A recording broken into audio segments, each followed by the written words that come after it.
Je vous voyais louper ça. Écoute, hein, on va peut-être commencer la vidéo. Hein, on va peut-être commencer la vidéo. T'es là, tu me racontes ta vie. Hein. Allez. Vamos. Bravo au Guépard, hein, bravo Marocains, au soyez Bénin, hein, bravo au Bénin, bravo au Guépard. On dirait que changer de nom a souri au Bénin. Voilà, parce que je suis désolé, mais les écureuils, ça faisait peur à personne. On n'oublie pas notre histoire. Ça va être notre première canne en tant que Guépard, mais on n'oublie pas d'où on vient. Les écureuils, ça faisait peur à personne. Mais les Guépards, on dirait qu'il y a des gens qui tremblent. Hein.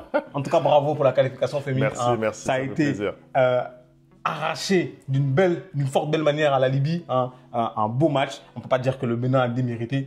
En plus, franchement, c'était serré jusqu'au bout du bout parce que le Rwanda de l'autre côté, eux, ils ont fait le taf. C'est incroyable. C'est incroyable. On va en parler parce qu'on a l'impression que le Nigeria ne veut pas de nous à la CAN. On a l'impression. Je t'ai demandé avant le match s'il y avait un problème. Tu m'as dit non. On va en parler. Hein, réagissez en vous, un supporter béninois, en bas de la vidéo. On sera un plaisir de répondre. Et nous, on envoie le générique. C'est parti.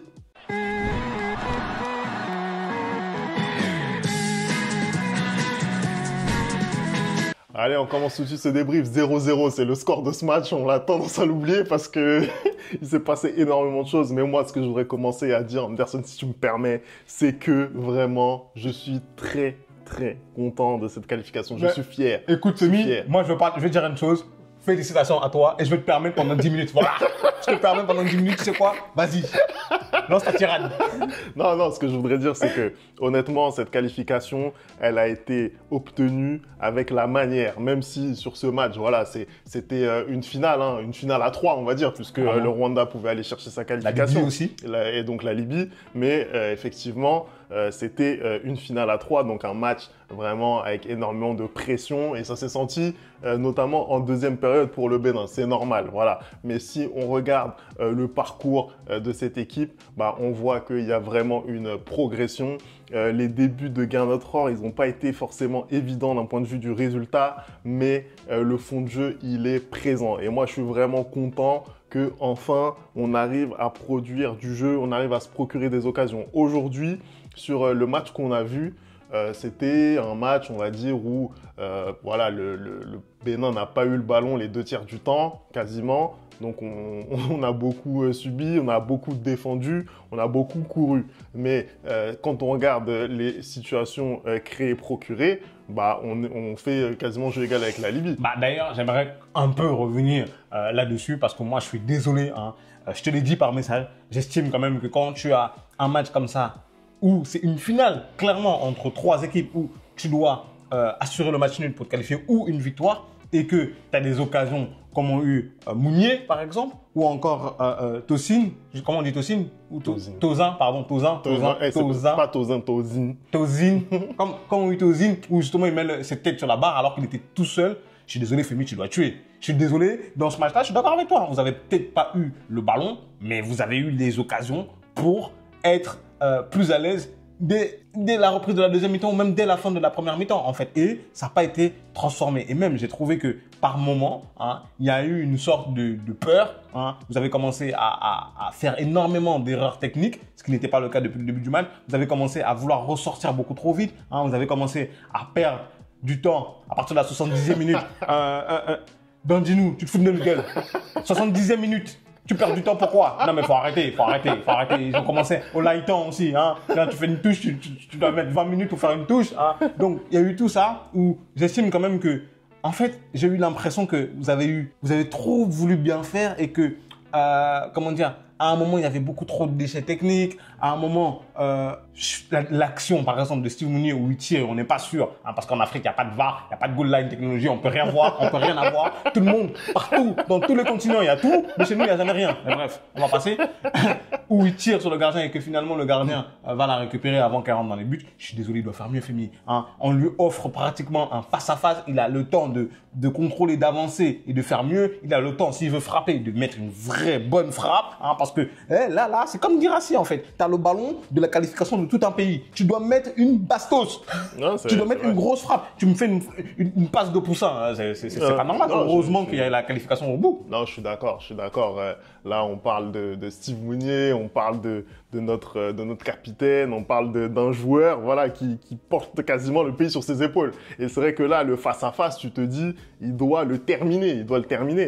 Après, bon, voilà, il arrive à cadrer. On ne sait pas si le ballon est rentré ou pas, mais en tout cas, oui, peut-être que effectivement, dans le geste choisi n'est pas le bon parce que tu dois, normalement, tu dois fumer le gardien. Mais clairement, tu dois mettre toute la haine là dans ton pied pour dire que nous, on y va à la CAN, en fait, tu dois le fumer. Mais après, Steve Mounier, ça reste quand même l'un des grands artisans, si ce n'était pas le grand artisan, encore une fois, de cette campagne de qualification pour la CAN.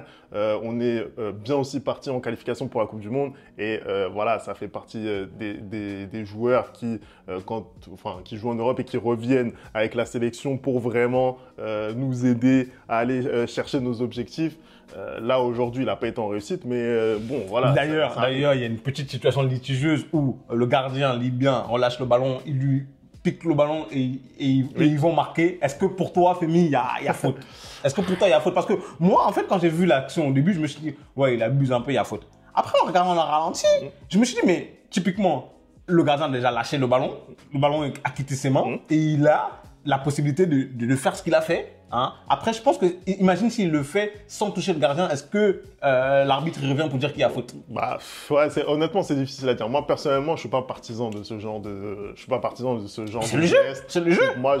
Pour moi, c'est de l'anti-jeu. Je suis désolé. Je suis pas partisan de ça. Moi, ce que j'ai trouvé dur, c'est le carton mis en fait juste derrière. Je trouve que c'est inutile parce que voilà, tu vois, tu le tentes. Bon, t'as vu que ça a pas marché, l'arbitre il a sifflé, voilà. Mais pour moi, c'est pas plus que on rappelle quand même que Kylian a marqué comme ça en Ligue 1 l'année dernière. On rappelle que Kylian a marqué comme ça l'année dernière. Mais bon, en tout cas, moi, je pense que... Bon, après, je crois que l'action n'était pas exactement pareille, mais ouais, pour moi, tu peux le tenter, ça vaut pas un carton jaune. Voilà, c'est juste l'arbitre qui siffle. Moi, je considère que c'est de l'anti-jeu, tu vois. Après, c'est chacun sa vision là-dessus.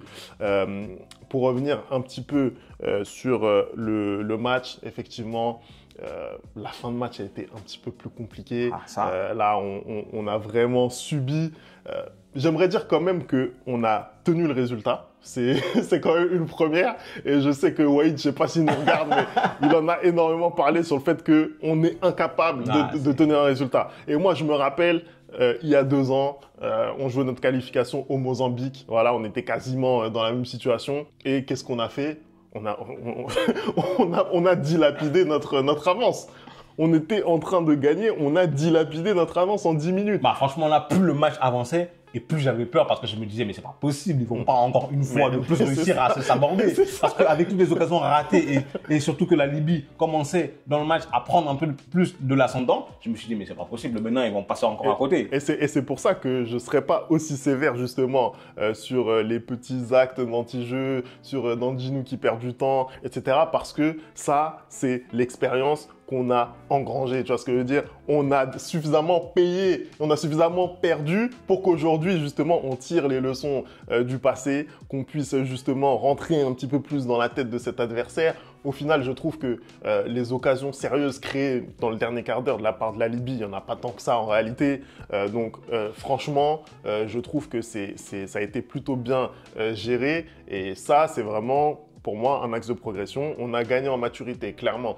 Même d'ailleurs, le match face je crois que c'était face au Rwanda, où on est incapable de tenir le score alors qu'on aurait pu boucler la qualification au bout du 4e match. On n'est pas capable de le faire. Ouais. Et derrière, on se fait reprendre. Voilà, là, je pense que les leçons ont été tirées de ces matchs-là. Et voilà. Après, tu n'es pas passé très très loin de la correctionnelle non plus parce que tu as quand même un grand gardien ce soir. Je pense que c'est peut-être le meilleur joueur côté Bénin, Dandjinou. Il te sort un arrêt, bon, il te sort plusieurs arrêts, mais l'arrêt vraiment du pied sur la frappe libyenne, c'est exceptionnel et il te permet aujourd'hui de te qualifier. Hein, moi, Femi, la question que j'ai envie de te demander, c'est que est-ce que tu es satisfait quand même de cette campagne de qualification et qu'est-ce que tu espères pour ta sélection à la CAN 2025 au Maroc?